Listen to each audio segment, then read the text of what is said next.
This is the Marketing Minute with Eric Rhodes, author of the #1 Amazon bestseller, Make More Money Selling Your Art, Proven Techniques to Turn Your Passion into Profit.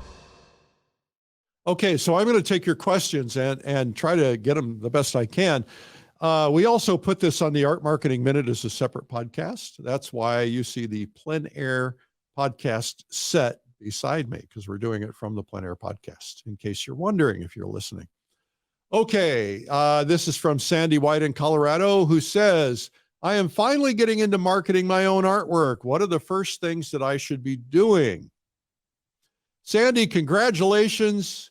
You've asked a loaded question because marketing is vast and it includes so much. And I will go into some depth, but all these answers are in my book, or maybe most of them are. But let's touch on some of the key things. First off, you ask yourself, why? Why am I marketing? Why do I want to market? What do I hope to accomplish? You need to be very specific, not broad. For instance, instead of saying, I want to sell more art, which is broad, you say, I want to sell $500 of art in every single month, or 5,000 or 500,000 or whatever your number is. Now, we all have different reasons for our why. And that's why we have to define what we want first, because marketing isn't always about selling art. It is always about selling yourself and your brand, but you might do it for different reasons. You might do it for recognition. You might do it for awareness. You might want to get galleries to pick you up. You might be marketing to get invited to all the great parties in your town. And of course, you might be marketing to sell art. So, and you might want all those things, but you got to pick one and make that your primary focus. So make a list of everything that you want, prioritize it, define that list exactly into exact terms, and then set some goals. Your goals will determine the actions that you take, because each action requires a different approach in most cases. So once you get some goals, break them into small steps, what I call micro goals. I like weekly goals. I have a weekly goal every week of the year for my entire year, based on my big initiatives I'm trying to accomplish. So you can do that too. It's not hard. It takes some time, but it's not hard.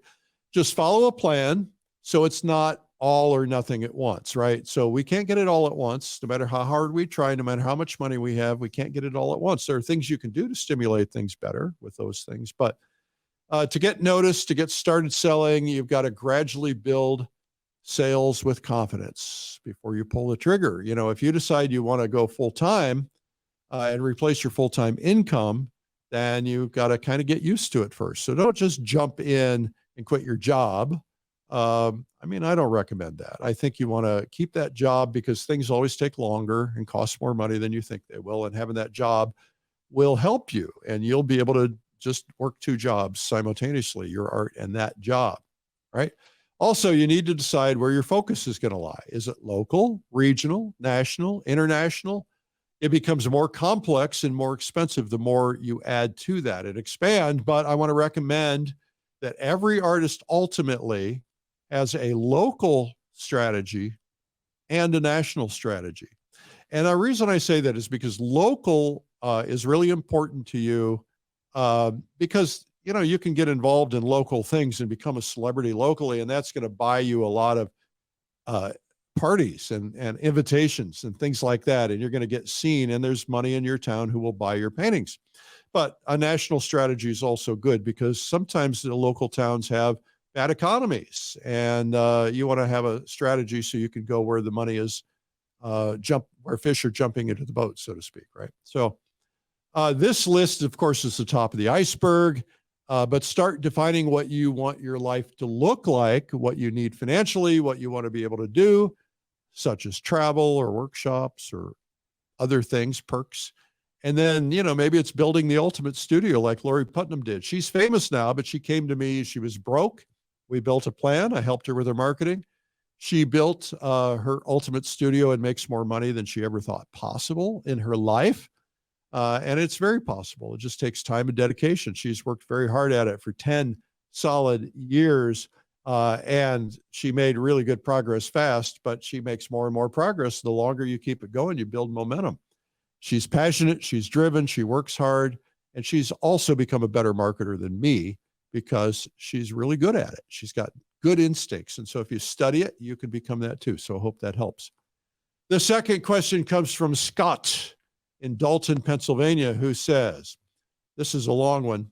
I'm driven to specialize in biblical narrative compositions in the style of Caravaggio, late Titian, and late Rembrandt in the Tenebrism tradition. I don't know what that means.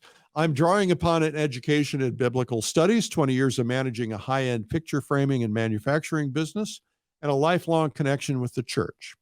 Over the last 24 years, I have researched museum conservation bulletins, technical books, and the old masters and frequented museums. I am making my own panels using historical pigments sourced from regions in Europe where old masters are likely to have acquired theirs. You would like our video that Eric Johnson did. He goes through a lot of that. Anyway, using high quality linen, traditional techniques with a restricted palette, and I aim to create quality paintings that will age well, far beyond my lifetime. Let's hope so. I prioritize creating powerful and dynamic images that evoke contemplation. Currently, I'm working on donating 2 8-foot by 16-foot paintings for a church ceiling installation. One is an intimate, dramatic composition of the Last Supper, and the other is an eerie landscape with Christ carrying his cross. My primary goal is to create a masterpiece that is worthy of appreciation, as though by the hand of an old master, or as I would say, a new master, right? I feel that I will be ready to begin promoting my work sometime next year. What type or which type of media do you think would be the most effective in showcasing my work? Wow, Scott, that's very impressive. Man, I'd like to see your work. I'll look it up. You know, that's a loaded question because it's really a question that is not answerable because you haven't given me enough data. You see, you have to know the purpose or the desire. You say you want to start marketing, but for what purpose? Are you going to give away paintings? You got to do more donations? What are you going to do? Most people think about advertising and where they want to advertise before they even consider what goals and outcomes they want, which is really not the right thing to do because you end up spending a lot of money you don't need to spend when you don't, it's like, taking your car and putting it on auto drive and not knowing where it's going, right? So you want to begin promoting your work to what end, I ask. Okay, I can imagine a lot of scenarios like wanting more commissions, wanting to sell collectors, wanting galleries, seeking recognition or galleries. I'm sure there's many, many more, but I'd like you to go into depth with your answers. Asking which media I should use is kind of like saying which tool should I use to build something. Well, it all depends on what you want to build, how fast you want to build it, how long you want it to last, what are the weather conditions it's going to be exposed to. All those things matter because your tools and materials matter. So marketing doesn't have to be complex. It's a simple solution to overcome a problem or take advantage of an opportunity. But I can't solve a problem until I know what the problem is. And you can't either. So you need to define that. Media choices can accomplish a lot of different things for you and at different levels. My magazine, Fine Art Connoisseur, for instance, reaches a lot of really mega rich billionaire type art collectors who love realism. But it may not reach people who commission church paintings, for instance. My neighbor was put in charge of a mega church commission of a mosaic, and she spent 5 or 10 years on it. She didn't even know my magazine existed. She went to Florence, found answers there, ended up getting an artist there to do it who spent 5 years building this and then shipping it over and installing it.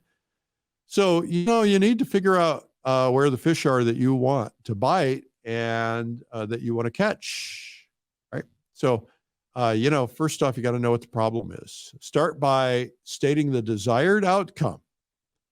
And if that's, I want to get more commissions, then get specific. How many more commissions? 1 commission, 2 commissions, and at what amount of money?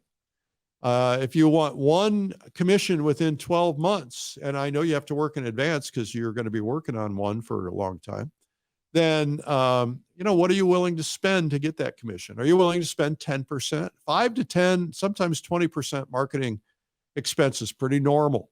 And so if you get $100,000 commission, will you spend 10 grand or 10% to get that commission? It's probably worth it, right?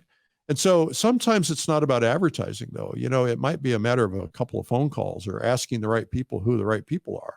Or maybe it's advertising. Maybe it's in a church publication that church art curators read or something. I don't know. You're going to have to figure that out. But answer those questions first, and then I can suggest the tools you need. And you can ask again on here, and I'll give you more answers. It might not be media at all, though.